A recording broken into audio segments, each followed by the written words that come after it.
Hello বন্ধুরা, good morning. কেমন আছো তোমরা সবাই? আশা করবো সবাই খুব খুব খুব ভালো আছো।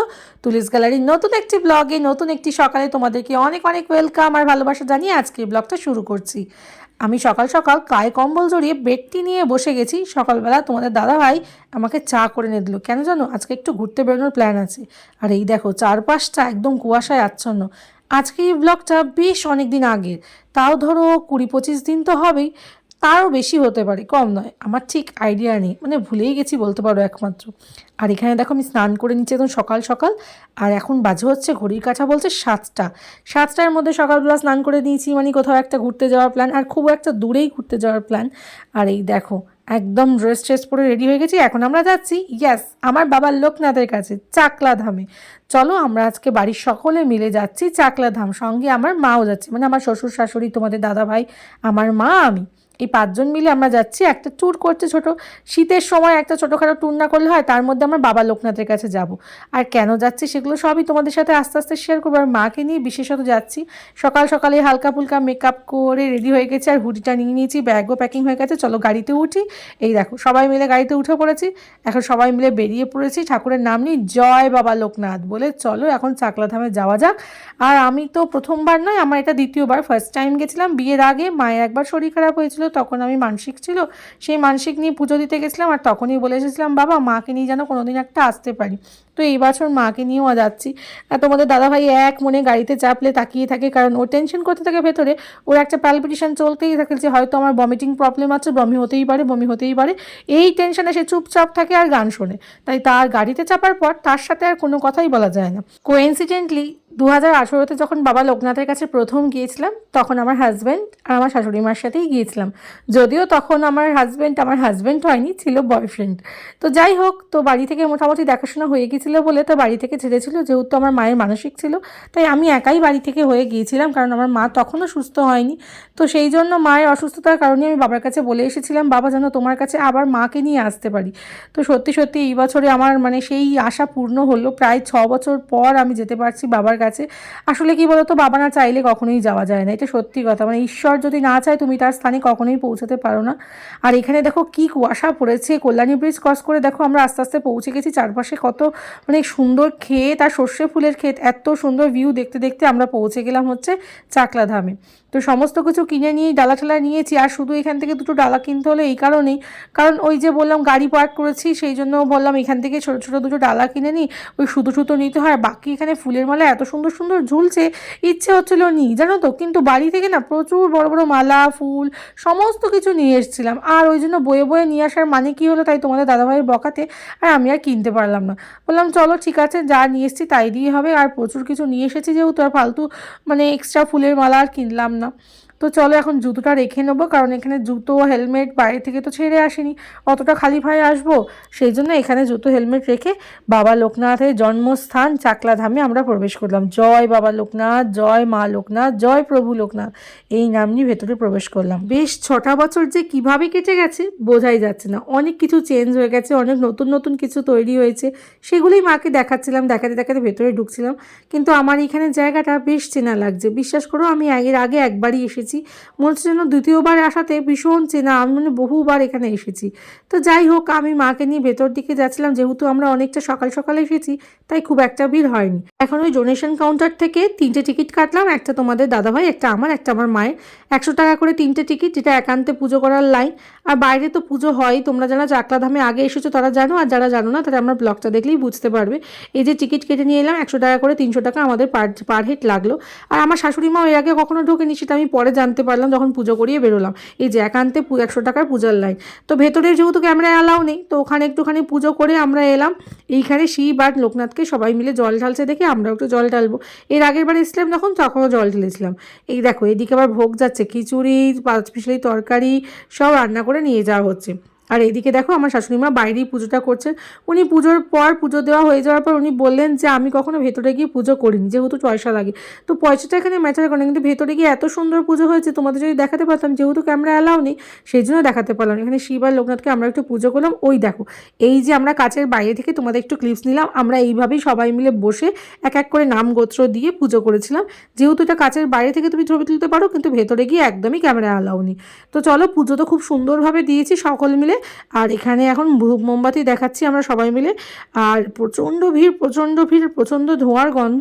তো এবার এক এক করে মাকে একটু ঘোরাই। এখানে তৈলঙ্গদেবের স্বামীর মূর্তি আর কি, সেটা মাকে দেখাচ্ছিলাম। আর পুরো চাকলাধামটা আমার এখানে দ্বিতীয়বার হলেও মায়ের তো প্রথমবার, তো মাকে নিয়ে নিয়ে হাত ধরে ধরে একটু ঘোরাচ্ছিলাম।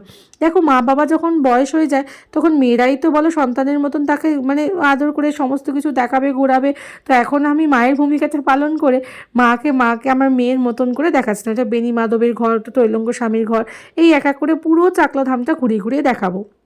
তো আর এদিকে দেখো বেলা বাড়ার সঙ্গে সঙ্গে অজস্র মানুষের ভিড়, কত কত মানুষ এসেছে দেখতে পাচ্ছ। আর এদিকে খাওয়ার লাইনে দাঁড়িয়ে পড়েছি আমরা, কারণ অনেক সকালে বেরিয়েছি তো একদম কিছু খাওয়া হয়নি। আর এখানে এখন খাওয়ার লাইনে অনেকটা ভিড়ও জমে গেছে দেখে তাড়াতাড়ি করে খাওয়ার কাউন্টারে টিকিট কেটে দাঁড়িয়ে পড়েছে লাইনে, কারণ খেতে খেতে দেরি হয়ে যাবে, নইলে ভিড় হয়ে যাবে। তারপরে ভাবলাম আগে নিচটা তো ঘুরে এসেছি, ওপরটা না একটু পরে গিয়ে মাকে দেখাবো। আর এই যে দেখছো যারা বাইরে থেকে পুজো করে, ভেতরে না গিয়ে পুজো করিয়ে মানে বিনা পয়সা যাতে একদম মন্দিরের বাইরে থেকে যারা পুজো করে তাদের এখানে সবাইকে একসাথে বসিয়ে রেখে অঞ্জলি দেওয়ানো হয়। তো আমরা যেহেতু ভিতরে দিয়েছি অঞ্জলি, তো এই জন্য আর বাইরে এসে দিলাম না, ভেতরে পুজো দেওয়া হয়ে গেছে। আর কত কত মানুষের ভিড় দেখলে, যখন আমরা এসলাম তখন কতটা ফাঁকা ছিল, আর এখন যত বেলা বাড়ছে তত ভিড় বেড়ে গেছে। অজস্র মালা, ওই দেখো বাবা লোকনাথকে দেখা যাচ্ছে, জয় বাবা লোকনাথটা কাছের বাইরে থেকে আমরা দেখতে পাচ্ছি, কিন্তু কাছের ভেতরে যেতে গেলে পয়সা দিয়ে নেওয়ার নিয়মটা কেন আমি বুঝতে পারি না। সবার তো সমান সামর্থ্য থাকে না। তো যাই হোক, ওইখানে মন্দিরে হয়তো ওটাই নিয়ম বা ওটাই হয়তো দান ক্ষেত্রে, ওই জন্যই ওইভাবে পয়সা দিয়ে ভিতরে গিয়ে পুজো করাতে হয়। আর এখন আমরা খাবার ঘরে চলে এসেছি। এখানে দেখো পোলাও, তরকারি, চাটনি, পাঁপড়, ওদিকে খিচুড়ি, পাঁচমিশালি তরকারি সব রেডি হয়ে গেছে। এখন আমরা খেতে বসবো। আর এইখানে এত এত রান্না সব রেডি করা রয়েছে, সবাই প্রচুর প্রচুর প্রচুর মানুষ বসে গেছে দেখতেই পাচ্ছ। দুটো হল ঘর আর কি, দুটো হল ঘরে সবাই বসে গেছে। প্রথমেই আমাদের বসা মাত্রই পাতি দিয়ে দিচ্ছে একদম রাজভোগ খিচুড়ি। তবে হ্যাঁ, আমি বলবো আমার আগের বারের এক্সপিরিয়েন্স বেটার ছিল, কারণ খাবার এক্সপিরিয়েন্সের কথা বলছি, বেটার ছিল। খিচুড়ি পাঁচমিশালি তরকারি এর আগের বার যখন খেয়েছিলাম তখন ছিল ফ্রাইড রাইস আলুর দম। ওই ফ্রাইড রাইস কিন্তু আমার অতটা ভালো লাগেনি। খিচুড়ি আলুর তরকারি পাঁচমিশালি তরকারিটা আমার আগের বার খুব ভালো লেগেছিলো। এবারে করেছিল পোলাও আর ওই ফুলকপি, সোয়াবিন, আলু দিয়ে একটা তরকারি। তো এইবারে খাবার দাবার কোয়ালিটিটা আমার অতটাও ভালো লাগেনি। চাটনি তো মোটামুটি ছিল, তবে আগের বারের যেন খাবার এক্সপিরিয়েন্সটা আমার বেশি ভালো ছিল। আগের বারের যেন সত্যিই মনে হয়েছিল খেতে বসে যে কোথাও বসে আমি ভোগ খাচ্ছি, তো মানে অমৃত ভোগই খাচ্ছি। এখানে ভোগের দুরকম কুপন আছে, একটা বোধহয় 50 টাকা আর একটা বোধহয় 80 টাকা।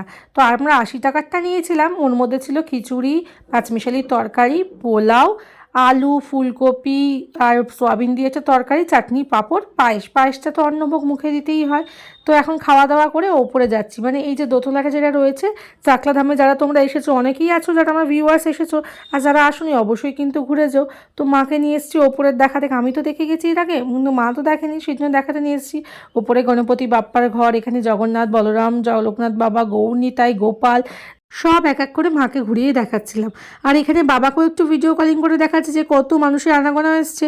তোমরা আসলে না, তোমরাও কিন্তু মিস করে গেলে। আর ওখানে আমার শ্বশুর শাশুড়ি বসে আছেন, ওনারা তো যেহেতু আগে ঘুরেছেন তাই আর ওনারা ওপরে ওঠেননি। আর আমার মা ওনাদের ডেকে বলছেন এখানে আসো, তোমরাও একটু ঘুরে যাও। এখানে দেখো শিব পার্বতীরও কি সুন্দর মূর্তিটা রয়েছে, একদম অসাধারণ, চোখ জুড়ানো, তাই না বলো? আর ওইদিকে দেখো ব্রহ্মা বিষ্ণু মহেশ্বর, এটা এত সুন্দর, মানে কি বলবো, এই চাকলাধামে আসতে যেন মন ভালো হয়ে যায়। সারাটা দিন কীভাবে যে কেটে গেল, কত সকালে এসেছিলাম আর কীভাবে যে সময় এগিয়ে যাচ্ছে, মনটা একদম খারাপ হয়ে আসছে। যে যত দেরি হয়ে টাইম চলে যাচ্ছে তখনই মনে হচ্ছে বাড়ি ফিরতে হবে। বিশ্বাস করো, আমার তো মনে হচ্ছে রোজ যদি যেতে পারতাম তাহলে খুব ভালো হতো। এখন আমি বাবাকে দেখাচ্ছি, ওই দেখো ওখানে মেলা রয়েছে, আর এইখানে চাকলাধামটা তো মোটামুটি ঘোরা হয়ে গেছে। চলো মাকে নিয়ে, বাড়ির সবাইকে নিয়ে একটুখানি মেলাটাও ঘুরে নিই। মেলার মধ্যে তো সকলের জন্য কিছু না কিছু নিয়ে যেতেই হবে, যতই কাছে পিঠে ঘুরতে আসি। তবু আমি বাড়ি থেকে যদি কখনো কোথাও ঘুরতে যাই, প্রত্যেকের জন্য কিছু না কিছু না নিলে আমার মনটা কেমন করতে থাকে। তাই সবার জন্য কিছু না কিছু নেব বলে বেরিয়ে পড়লাম মেলায়। এইটা কিনবো সেইটা কিনবো, আর আমার মা তো প্রত্যেকটা দোকানে ঢুকবে, ঢুকে ঢুকে প্রত্যেকটা জিনিস তার পছন্দ করবে, একদম ছোট্ট মানুষের মতন। উনি খুঁজে খুঁজে দেখবেন কোনোটা যদি পছন্দ হয় তো উনিও সেটা নেবেন। তো উনিও খুঁজে খুঁজে দেখছি কোনটা নেব না।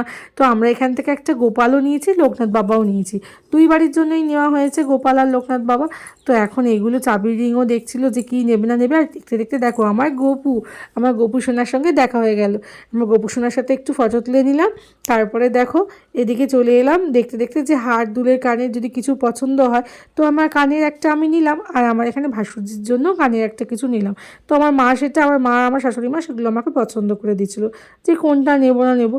আর এখানে সবার জন্য সব কিছু নিচ্ছি, আমার বাড়ির যে সব থেকে বড় সদস্যের জন্য একটা জিনিস নিতে হবে আমি ভুলেই গেছি। তো তোমাদের দাদাভাই যখন দেখালো যেই ডুগডুগিটা, তখন আমার মনে পড়লো আরই আমার বাড়ির তো সব থেকে বড় একটা সদস্য রয়েছে, তার জন্য তো কিছু নিতেই হবে। আর তার বয়স কিন্তু খুব অনেক বেশি, প্রায় ধরো 1.5-2 মাস হবে। তো ওই জন্য তার জন্য একটা নিয়ে নিলাম, ছোট্ট করে একটা।